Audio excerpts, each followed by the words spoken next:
Hi friends, ಎಲ್ರಿಗೂ ನಮಸ್ಕಾರ. ನೀವಿಲ್ಲಿ ನೋಡ್ತಾ ಇದ್ದೀರಾ, ನಾನೊಂದು ಹೊಸ ರೆಸಿಪಿನ ತೊಗೊಂಬಂದಿದ್ದೀನಿ.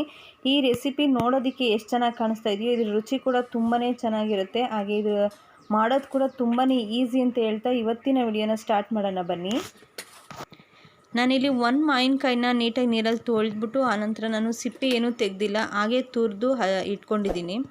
ಹಾಗೆ ಒಂದು ತೆಂಗಿನಕಾಯಲ್ಲಿ ಕಾಲು ಭಾಗದಷ್ಟು ತೆಂಗಿನ ತುರಿನ ತೊಗೊಂಡಿದ್ದೀನಿ. 1 ಟೀ ಸ್ಪೂನಷ್ಟು ಉದ್ದಿನಬೇಳೆ, 1 ಟೀ ಸ್ಪೂನಷ್ಟು ಕಡಲೆಬೇಳೆ, ಹಾಗೆ 50 ಗ್ರಾಮ್ನಷ್ಟು ಕಡಲೆಬೀಜ ತೊಗೊಂಡಿದ್ದೀನಿ. ಹಾಗೆ 2 ಟೀ ಸ್ಪೂನಷ್ಟು ಸಾಸಿವೆ, ಸ್ವಲ್ಪ ಒಗ್ಗರಣೆಗೆ ನಾನು ಹಿಂಗೆ ಬಳಸ್ತಾ ಇದ್ದೀನಿ. ಹಾಗೆ ಒಂದು ಅರಿಶಿನ ಪೌಡ್ರು ತೊಗೊಂಡಿದ್ದೀನಿ, ಸ್ವಲ್ಪ ಕೊತ್ತಂಬರಿ ಮತ್ತು ಕರಿಬೇವನ್ನ ತೊಗೊಂಡಿದ್ದೀನಿ. ಹಾಗೆ ಒಂದು 5 ಹಸಿರು ಮೆಣಸಿನ್ಕಾಯಿ, ಹಾಗೆ 2 ಬ್ಯಾಡಗೆ ಮೆಣಸಿನ್ಕಾಯಿ ಮತ್ತು ರುಚಿಗೆ ತಕ್ಕನಷ್ಟು ಉಪ್ಪನ್ನ ತೊಗೊಂಡಿದ್ದೀನಿ.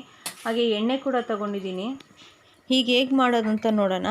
ನಾನಿಲ್ಲಿ ಮಿಕ್ಸಿ ಜಾರ್ಗೆ ತುರಿದಿಟ್ಕೊಂಡಿರೋಂಥ ಮಾವಿನಕಾಯಿ ತುರಿನೆಲ್ಲ ಹಾಕ್ಕೊತಾ ಇದ್ದೀನಿ. ಹಾಗೆ ಇದ್ರ ಜೊತೆಗೆ ತೆಂಗಿನ ತುರಿ ಇತ್ತಲ್ಲ, ಅದನ್ನು ಕೂಡ ಹಾಕ್ಕೊತಾ ಇದ್ದೀನಿ. ಹಾಗೆ ಮೆಣಸಿನ್ಕಾಯಿ ಹಾಕ್ಕೊಳ್ಳೋಣ. ಹಾಗೆ ಒಂದು 1/4 ಟೀ ಸ್ಪೂನಷ್ಟು ಸಾಸಿವೆ ಹಾಕ್ಕೊಳ್ಳೋಣ. ರುಚಿಗೆ ಬೇಕಾದಷ್ಟು ಉಪ್ಪನ್ನ ಹಾಕ್ಕೊಳ್ಳೋಣ. ಹಾಗೆ ಸ್ವಲ್ಪ ಕೊತ್ತಂಬರಿ ಸೊಪ್ಪನ್ನ ತೊಳೆದು ಸ್ವಲ್ಪ ಎಳೆ ಕಡ್ಡಿ ಇರೋದ್ರಿಂದ ನಾನು ಕಡ್ಡಿ ಸಮೇತ ಹಾಗೆ ಹಾಕ್ಕೊತಾ ಇದ್ದೀನಿ. ಈಗ ಇದಕ್ಕೆ ನೀರು ಹಾಕ್ದಂಗೆ ಹಾಗೆ ತರ್ತರಿಯಾಗಾದರೂ ಸರಿ ಅಥವಾ ಸ್ವಲ್ಪ ನೈಸ್ಗಾದರೂ ಸರಿ ರುಬ್ಕೊಂಬಂದ್ಬಿಡೋಣ. ಸ್ಟವ್ನ ಆನ್ ಮಾಡಿ ಬಾಣಲಿ ಇಟ್ಟಿದ್ದೀನಿ. ಹಾಗೆ ಬಾಣಲಿಗೆ ನಾನಿಲ್ಲಿ ಒಂದು 100 ಗ್ರಾಮ್ನಷ್ಟು ಎಣ್ಣೆನ ಹಾಕ್ಕೊತಾ ಇದ್ದೀನಿ. ಎಣ್ಣೆ ಬಿಸಿ ಆಗ್ತಾ ಇದ್ದಂಗೆ ಇವಾಗ ಒಂದು 1/4 ಟೀ ಸ್ಪೂನಷ್ಟು ಸಾಸಿವೆ ಹಾಕ್ಕೊಳ್ಳೋಣ. ಇದಕ್ಕೆ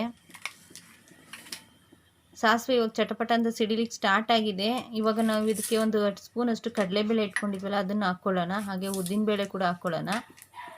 2 ಬೇಳೆ ಕೂಡ ಎಣ್ಣೆಯಲ್ಲಿ ಸ್ವಲ್ಪ ಕಂದು ಬಣ್ಣ ಬರೋವರೆಗೂ ಫ್ರೈ ಮಾಡ್ಕೊಳ್ಳೋಣ. ಈ ಕಂದು ಬಣ್ಣ ಬಂದಿದೆ ನೋಡಿ. ಇವಾಗ ಕಡಲೆಬೀಜ ಕೂಡ ಹಾಕ್ಕೊಳ್ಳೋಣ.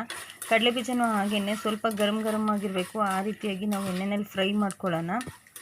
ಹಾಗೆ ಇದ್ರ ಜೊತೆಗೆ ನಾವಿಲ್ಲಿ 2 ಬ್ಯಾಡಗೆ ಮೆಣಸಿನ್ಕಾಯಿ ಇಟ್ಕೊಂಡಿದ್ವಲ್ಲ, ಅದು ಕೂಡ ಇರೋ ಎಣ್ಣೆಯಲ್ಲಿ ಹಾಕ್ಕೊಳ್ಳೋಣ. ಬ್ಯಾಡಗೆ ಮೆಣಸಿನ್ಕಾಯಿ ಹಾಕೋದ್ರಿಂದ ತುಂಬ ಚೆನ್ನಾಗಿ ರುಚಿ ಚೆನ್ನಾಗಿ ಬರುತ್ತೆ. ಹಾಗೆ ಇದ್ರ ಜೊತೆಗೆ ನಾನಿಲ್ಲಿ 1/4 ಟೀ ಸ್ಪೂನಷ್ಟು ಹಿಂಗೆ ಕೂಡ ಹಾಕ್ತಾಯಿದ್ದೀನಿ. ಹಿಂಗೆ ಹಾಕೋದ್ರಿಂದ ಡೈಜೆಷನ್ ಚೆನ್ನಾಗಾಗುತ್ತೆ. ಹಾಗೆ 1/4 ಟೀ ಸ್ಪೂನಷ್ಟು ಅರಿಶಿನ ಕೂಡ ಹಾಕ್ಕೊಳ್ಳೋಣ. ಹಾಗೆ ಒಂದು 2-3 ಕಡ್ಡಿಯಷ್ಟು ಕರ್ಬೇವಿನ ಸೊಪ್ಪು ಇಟ್ಕೊಂಡಿದ್ದೆ, ಕರ್ಬೇವಿನ ಸೊಪ್ಪು ಕೂಡ ಹಾಕ್ಕೊಳ್ಳೋಣ. ಯಾವುದೇ ಒಗ್ಗರಣೆಗೆ ನಾವು ಕರ್ಬೇವಿನ ಸೊಪ್ಪನ್ನ ಹಾಕೋದ್ರಿಂದ ಎಣ್ಣೆಲಿರೋ ಕೊಲೆಸ್ಟ್ರಾಲ್ನ ಕಡಿಮೆ ಮಾಡುತ್ತೆ. ಹಾಗೆ ನಾವಿಲ್ಲಿ ಮಾವಿನಕಾಯಿ ತುರಿನೆಲ್ಲ ತುರಿದಿಟ್ಕೊಂಡಿದ್ವಲ್ಲ, ತುರಿನೆಲ್ಲ ಇವಾಗ ಇದ್ರೊಳಗಡೆ ಹಾಕ್ಕೊಳ್ಳೋಣ. ಇದನ್ನು ಮಾವಿನಕಾಯಿ ಚಿತ್ರಾನ್ನ ಅಂತ ಕರೀತಾರೆ. ಇದು ಸೀಸನಲ್ಲಿ ಸಿಗೋದ್ರಿಂದ ತುಂಬಾ ಟೇಸ್ಟಿಯಾಗಿ ರುಚಿಯಾಗಿ ಇರುತ್ತೆ. ಆಗ ಸಿಕ್ಕಾಗ ಮಾತ್ರ ಗ್ಯಾರಂಟಿ ಮಿಸ್ ಮಾಡದೆ ತಪ್ಪದೆ ಮಾಡಿ ಅಂತ ಹೇಳೋಕ್ಕೆ ಇಷ್ಟಪಡ್ತೀನಿ. ಹಾಗೆ ಈ ರೆಸಿಪಿ ಏನಾದರೂ ನಿಮಗೆ ಇಷ್ಟ ಆಯಿತು ಅಂದರೆ ದಯವಿಟ್ಟು ಒಂದು ಲೈಕ್ನ ಕೊಟ್ಟು ಸಬ್ಸ್ಕ್ರೈಬ್ ಮಾಡಿಕೊಂಡು ಬೆಲ್ಲೈಕನ್ ಒತ್ತೋದನ್ನ ಮರಿಬೇಡಿ. ಹಾಗೆ ನಾವು ಆವಾಗಲೇ ಮಾವಿನಕಾಯಿ ಮಸಾಲೆನೆಲ್ಲ ರುಬ್ಬಬೇಕಾದ್ರೆ ಸ್ವಲ್ಪ ಉಪ್ಪನ್ನ ಹಾಕ್ಕೊಂಡಿದ್ವಿ. ಹಾಗೆ ಇವಾಗ ಎಲ್ಲ ಬೆಂದಾದ್ಮೇಲೆ ಸ್ವಲ್ಪ ಹಾಕ್ಕೊತಾ ಇದ್ದೀವಿ, ನೋಡ್ಕೊಂಡು ಹಾಕ್ಕೊಳ್ಳಿ ಆದಷ್ಟು. ಹಾಗೆ ಈಗ ಸ್ವಲ್ಪ ಕೊತ್ತಂಬರಿ ಸೊಪ್ಪನ್ನ ಹಚ್ಚಿಟ್ಕೊಂಡು ಅದು ಕೂಡ ಇದ್ರೊಳಗಡೆ ಹಾಕ್ಕೊಳ್ಳೋಣ. ಎಲ್ಲನೂ ಹಾಕಿ ಫ್ರೈ ಮಾಡ್ತಾಯಿದ್ರೆ ಅದು ಎಣ್ಣೆ ಬಿಟ್ಕೋಬೇಕು. ಅಂದರೆ ಸುತ್ತೂ ಪಾತ್ರೆಯಲ್ಲಿ ಕುದೀತಾ ಇರೋದು ಎಣ್ಣೆ ಕಾಣಬೇಕು. ಆವಾಗ ಮಾತ್ರ ಇದಕ್ಕೆ ನೀರು ಸ್ವಲ್ಪ ಕೂಡ ಹಾಕದೇ ಇರೋದ್ರಿಂದ ವಾರನಗಟ್ಟಲೆ ನಾವು ಇಟ್ಕೊಂಡು ತಿಂದರೂ ಕೂಡ ಸ್ವಲ್ಪ ಕೂಡ ಕೆಡಲ್ಲ, ತುಂಬಾ ಚೆನ್ನಾಗಿರುತ್ತೆ. ಈಗ ನೀವಿಲ್ಲಿ ನೋಡ್ತಾ ಇದ್ದೀರಾ ನೋಡಿ, ಕಲರೆಲ್ಲ ಚೇಂಜ್ ಆಗಿದೆ. ಸೊ ಈ ಥರ ಕಲರ್ ಚೇಂಜ್ ಆಗಿ ಈ ಥರ ಸೈಡಲ್ಲೆಲ್ಲ ಎಣ್ಣೆ ಬಿಟ್ಕೊಂಡು ಕುದೀತಾ ಇದ್ದಾಗ ಗೊತ್ತಾಗುತ್ತೆ ನಿಮಗೆ ಬೆಂದಿದೆ ಅಂತ. ಹಾಗೆ ಈ ಗೊಜ್ಜನ್ನ ಬಿಸಿಯಾಗಿ ಅನ್ನ ಮಾಡಿ ಉದ್ರುದ್ರಾಗಿರೋಂಥ ಅನ್ನದ ಜೊತೆ ಮಿಕ್ಸ್ ಮಾಡಿ ತಿಂತಾಯಿದ್ರೆ ಇದ್ರ ರುಚಿ ಹಾಗೆ ಟೇಸ್ಟ್ ತುಂಬಾ ಚೆನ್ನಾಗಿರುತ್ತೆ. ಹಾಗೆ ಮಾಮೂಲಿ ನಿಂಬೆಹಣ್ಣು ಚಿತ್ರಾನ್ನಕ್ಕಿಂತ ಇದ್ರ ರುಚಿನೇ ಬೇರೆ ಅಂತ ಹೇಳ್ತಾ ಇವತ್ತಿನ ವಿಡಿಯೋನ ಮುಗಿಸ್ತಾ ಮುಂದಿನ ರೆಸಿಪಿಯೊಂದಿಗೆ ಬರ್ತೀನಿ. Thank you.